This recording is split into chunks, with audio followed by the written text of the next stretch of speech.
ফেলুদা সিন্দুকটার দিকে দেখছিল। হঠাৎ ভ্রুকুটি করে চেয়ার ছেড়ে উঠে এগিয়ে গেল সেটার দিকে। তারপর ফিরে এসে টেবিলের ওপর থেকে মোমবাতিটা তুলে নিয়ে আবার গেল সিন্দুকটার দিকে। কালীকিঙ্কর বাবু বললেন, কি দেখছো ভাই?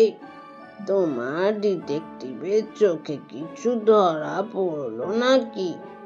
ফেলুদা সিন্দুকের সামনেটা পরীক্ষা করে বলল, আপনার সিন্দুকের দরজার উপর কিঞ্চিত বল প্রয়োগ করা হয়েছে বলে মনে হয়। বোধ হয় কেউ দরজাটা খুলতে চেষ্টা করেছিল। কালীকিঙ্কর বাবু গম্ভীর হয়ে বললেন, তুমি কি এ বিষয়ে নিশ্চিত? ফেলুদা মোমবাতিটা আবার টেবিলের ওপর রেখে বলল, ঝাড়পোছ করতে গিয়ে এরকম দাগ পড়বে বলে মনে হয় না। কিন্তু এ ধরনের ঘটনার কোনো সম্ভাবনা আছে কি? সেটা আপনিই ভালো বলতে পারবেন। কালীকিঙ্কর বাবু একটু ভেবে বললেন, বাড়িতে লোক বলতে তো আমি, গোকুল, রাজেন, আমার ড্রাইভার মণিলাল ঠাকুর আর মালিক। আমার ছেলে বিশ্বনাথ দিন 5 হলো এসেছে।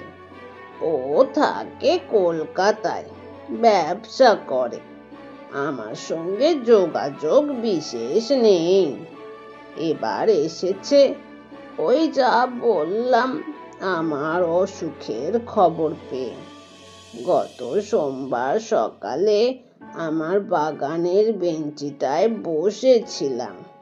ওঠার সঙ্গে সঙ্গে চোখে অন্ধকার দেখে আবার বেঞ্চিতেই পড়ে যায়। রাজেন পলাশী থেকে বিশ্বনাথকে ফোন করে দেয়। ও পরদিনই ডাক্তার নিয়ে চলে আসে। মনে হচ্ছে একটা ছোটখাটো হার্ট অ্যাটাক হয়ে গেল।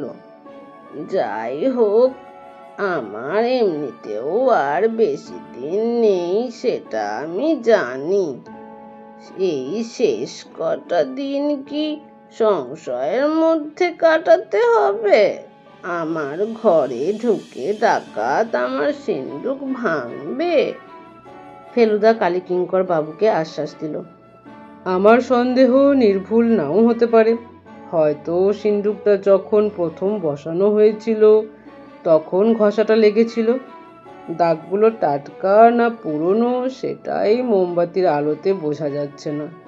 কাল সকালে আর একবার দেখব। আপনার চাকরটি বিশ্বাসী তো? গোকুল আছে প্রায় 30 বছর। আর রাজেনবাবু? রাজেনও পুরনো লোক, মনে তো হয় বিশ্বাসী। তবে ব্যাপারটা কি জানো, আজ যে বিশ্বাসী কাল যে সে বিশ্বাসঘাতকতা করবে না, এমন তো কোনো গ্যারান্টি নেই। ফেলুদা মাথা নেড়ে কথাটায় সায় দিয়ে বলল, যাই হোক, গোকুলকে বলবেন একটু দৃষ্টি রাখতে। আমার মনে হয় না চিন্তার কোনো কারণ আছে। যাক, কালীকিঙ্কর বাবুকে খানিকটা আশ্বস্ত বলে মনে হলো। আমরা উঠে পড়লাম। ভদ্রলোক বললেন, গোকুল তোমাদের ঘর দেখিয়ে দেবে। লেপ, কম্বল, তোশক, বালিশ, মশারি সব কিছুরই ব্যবস্থা আছে। বিশ্বনাথ একটু বহরমপুরে গেছে, এই ফিরলো বলে। ও এলে তোমরা খাওয়া দাওয়া করে নিও। কাল সকালে যাবার আগে যদি যাও তো আমার গাড়িতে করে আশেপাশে একটু ঘুরে দেখে নিও। যদিও দ্রষ্টব্য বললে খুব যে একটা কিছু আছে তা নয়। ফেলুদা টেবিলের ওপর থেকে বইগুলো নিয়ে এলো। গুড নাইট করার আগে কালীকিঙ্কর বাবু একবার হেঁয়ালির কথাটা মনে করিয়ে দিলেন, ওটার সমাধান করতে পারলে তোমাকে আমার গ্যাবোরিওর সেটটা উপহার দেব। গোকুল আমাদের সঙ্গে নিয়ে দুটো বারান্দা পেরিয়ে আমাদের ঘর দেখিয়ে দিল। আগে থেকেই ঘরে একটা লণ্ঠন রাখা ছিল। সুটকেস আর হোল্ড অলও দেখলাম ঘরের এক কোণে রাখা রয়েছে। কালীকিঙ্কর বাবুর ঘরের চেয়ে এই ঘরটা ছোট হলেও জিনিসপত্র কম থাকাতে হাঁটা চলার জায়গা এটাতে একটু বেশি। ফর্সা চাদর পাতা খাটের উপর বসে ফেলুদা বলল, সংকেতটা মনে পড়ছে তোপসে? এই রে, ত্রিনয়ন নামটা মনে আছে, কিন্তু সমস্ত সংকেতটা জিজ্ঞেস করে ফেলুদা প্যাঁচে ফেলে দিয়েছে। পারলি না তো? ঝোলা থেকে আমার খাতাটা বার করে সংকেতটা লিখে ফেল। গ্যাবরিওর বইগুলোর ওপর বেজায় লোভ হচ্ছে। খাতা পেন্সিল নিয়ে বসার পর ফেলুদা বলল, আর আমি গোটা গোটা অক্ষরে লিখে ফেললাম, ত্রিনয়ন ও ত্রিনয়ন একটু জিরো। লিখে নিজেরই মনে হলো, এ আবার কিরকম সংকেত, এ তো মাথা মুন্ডু কিছুই বোঝা যায় না। ফেলুদা এর সমাধান করবে কি করে? ফেলুদা এদিকে বিছানা ছেড়ে উঠে গিয়ে জানালা খুলে বাইরে দেখছে। জ্যোৎস্না রাত, বোধ হয় পূর্ণিমা।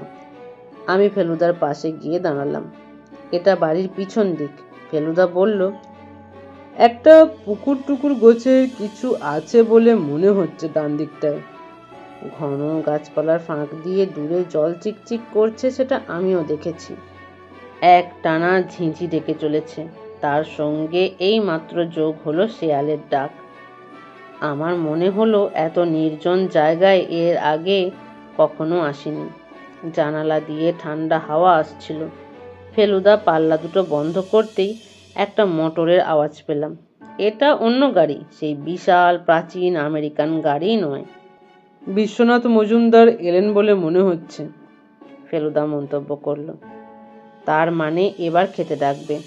সত্যি বলতে কি, বেশ খিদে পেয়ে গিয়েছিল।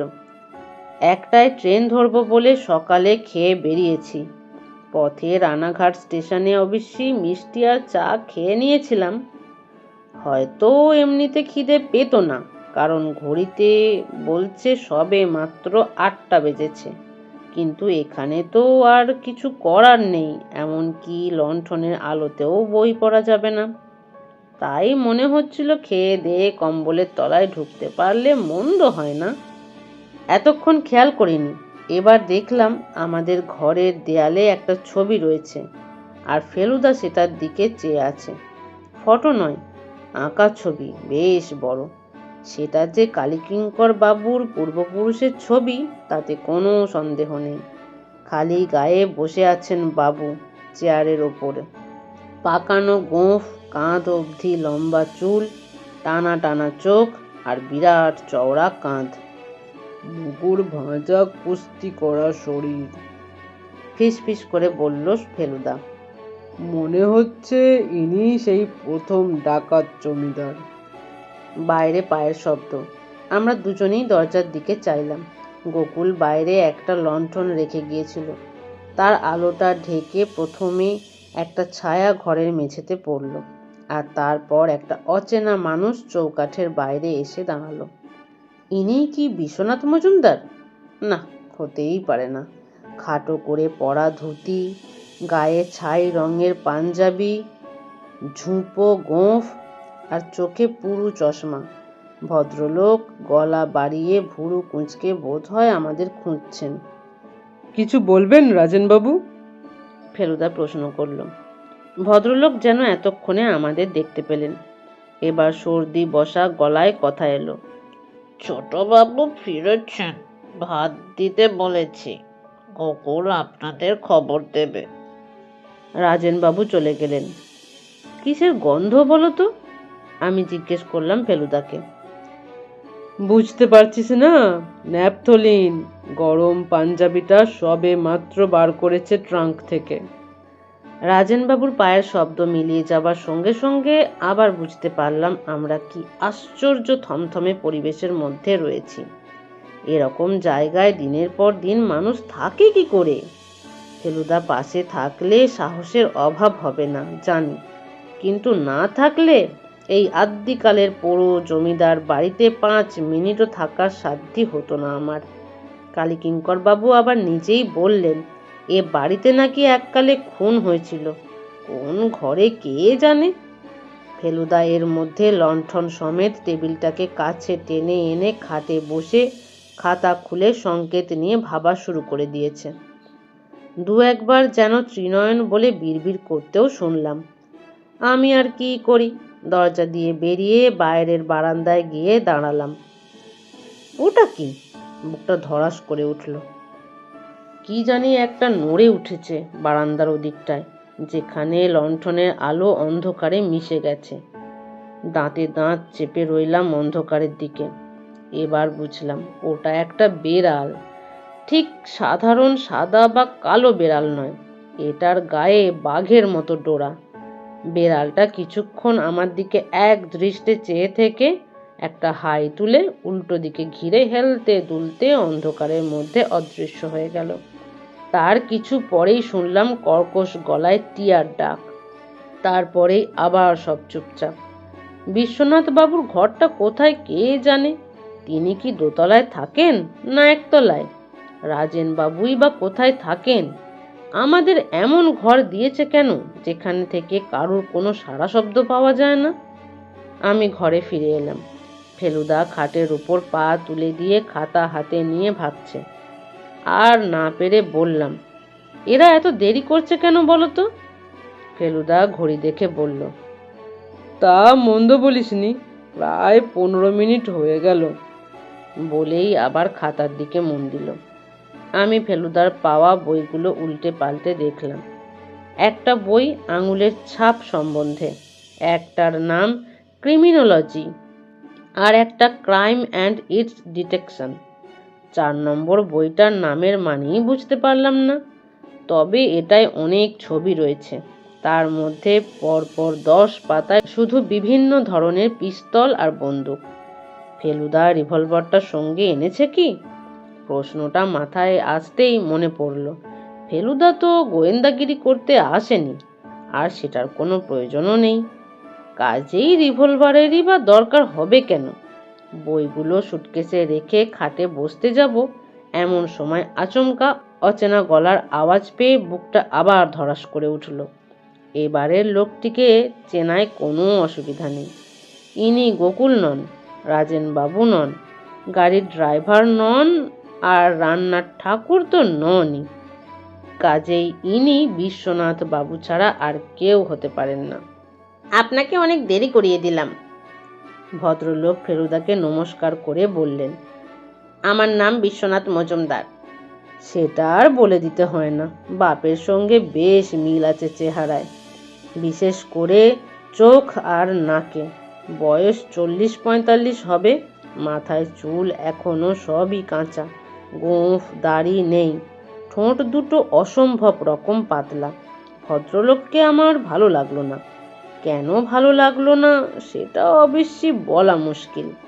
একটা কারণ বোধ হয় উনি আমাদের এতক্ষণ বসিয়ে রেখেছেন, আর আরেকটা কারণ, যদিও এটা ভুল হতে পারে, ভদ্রলোক আমাদের দিকে চেয়ে হাসলেও সে হাসিটা কেন জানি খাঁটি বলে মনে হলো না, যেন আসলে সত্যি করে আমাদের দেখে খুশি হননি। সেটা হবেন আমরা চলে গেলে তারপর। ফেলুদা আর আমি বিশ্বনাথ বাবুর সঙ্গে নিচে নেমে সোজা গিয়ে হাজির হলাম খাবার ঘরে। আমি ভেবেছিলাম মাটিতে বসে খেতে হবে, এখন দেখছি বেশ বড় একটা ডাইনিং টেবিল রয়েছে, আর তার উপরে রূপোর থালাবাটি গেলাস সাজানো রয়েছে। যে যার জায়গায় বসার পর বিশ্বনাথ বাবু বললেন, আমার আবার কি শীত কি গ্রীষ্ম, 2 বেলা চান করার অভ্যাস, তাই একটু দেরি হয়ে গেল। ভদ্রলোকের গা থেকে দামি সাবানের গন্ধ পেয়েছি আগেই, এখন মনে হচ্ছে বোধহয় সেন্টও মেখে এসেছেন। বেশ শৌখিন লোক, সন্দেহ নেই। সাদা সিল্কের শার্টের উপর গাঢ় সবুজ রঙের হাতা কাটা কার্ডিগান, আর তার সঙ্গে ছাই রঙের টেরিলিনের প্যান্ট। বাটি চাপা ভাত ভেঙে মোচার ঘন্ট দিয়ে খাওয়া শুরু করে দিলাম। থালার চারপাশে গোল করে সাজানো বাটিতে রয়েছে আরও 3 রকমের তরকারি, সোনামুগের ডাল আর রুই মাছের ঝোল। বাবার সঙ্গে কথা হয়েছে? জিজ্ঞেস করলেন বিশ্বনাথ বাবু। হ্যাঁ, বলল ফেলুদা, উনি আমাকে ভীষণ লজ্জায় ফেলে দিয়েছেন। বই উপহার দিয়ে? হ্যাঁ, আজকের বাজারে ওই বই যদি পাওয়াও যেত, তাহলে দাম পড়তো কমপক্ষে 500-700 টাকা। বিশ্বনাথ বাবু হেসে বললেন, আপনাকে ডেকে পাঠিয়েছেন জেনে আমি বাবাকে বেশ একটু ধমকই দিয়েছিলাম। শহুরে লোকেদের এই অজ পাড়া গায়ে ডেকে এনে কষ্ট দেবার কোনো মানে হয় না। ফেলুদা কথাটার প্রতিবাদ করল। কি বলছেন মিস্টার মজুমদার? আমার তো এখানে বেশ দারুণ লাভ হয়েছে, কষ্টের কোনো কথাই ওঠে না। বিশ্বনাথ বাবু ফেলুদার কথায় তেমন আমল না দিয়ে বললেন, আমার তো এই 4 দিনেই প্রাণ হাঁপিয়ে উঠেছে। বাবা যে কি করে একটানা এতদিন রয়েছে জানি না। বাইরে একেবারেই যান না? শুধু তাই না, বেশিরভাগ সময়ই ওর এই অন্ধকার ঘরে খাটের উপর শুয়ে থাকেন। দিনে কেবল 2বার কিছুক্ষণের জন্য বাগানে গিয়ে বসেন, এখনো বেশি শরীরের জন্য সেটাও বন্ধ। আপনি আর কদিন আছেন? আমি আমি কালই যাব। বাবার এখন ইমিডিয়েট কোনো ডেঞ্জার নেই। আপনারা তো বোধ হয় 8:30টার ট্রেনে ফিরছেন। আগে হ্যাঁ। তাহলে আপনারাও যাবেন আর আমিও বেরোবো। ফেলুদা ভাতে ডাল ঢেলে বলল, আপনার বাবার তো নানা রকম শখ দেখলাম। আপনি নিজে কি একেবারে 100% ব্যবসাদার? হ্যাঁ মশাই, কাজকর্ম করে আর অন্য কিছু করার প্রবৃত্তি থাকে না। বিশ্বনাথ বাবুর কাছ থেকে বিদায় নিয়ে আমরা যখন ঘরে ফিরে এলাম তখন বেজেছে প্রায় 9:30। এখানে ঘড়ির টাইমের আর কোনো মানে নেই আমার কাছে, কারণ 7টা থেকেই মনে হচ্ছে মাঝরাত্রির। ফেলুদাকে বললাম, বালিশগুলোকে উল্টো দিকে করে শুলে তোমার কোনো আপত্তি আছে? কেন বলতো? তাহলে আর চোখ খুললেই ডাকাত বাবুটিকে দেখতে হবে না। ফেলুদা হেসে বলল, ঠিক আছে, আমার কোনো আপত্তি নেই। ভদ্রলোকের চাহনিটা যে আমারও খুব ভালো লাগছিল তা বলতে পারি না। শোবার আগে ফেলুদা লণ্ঠনের আলোটাকে কমিয়ে দিল, আর তার ফলে ঘরটাও যেন আরো ছোট হয়ে গেল।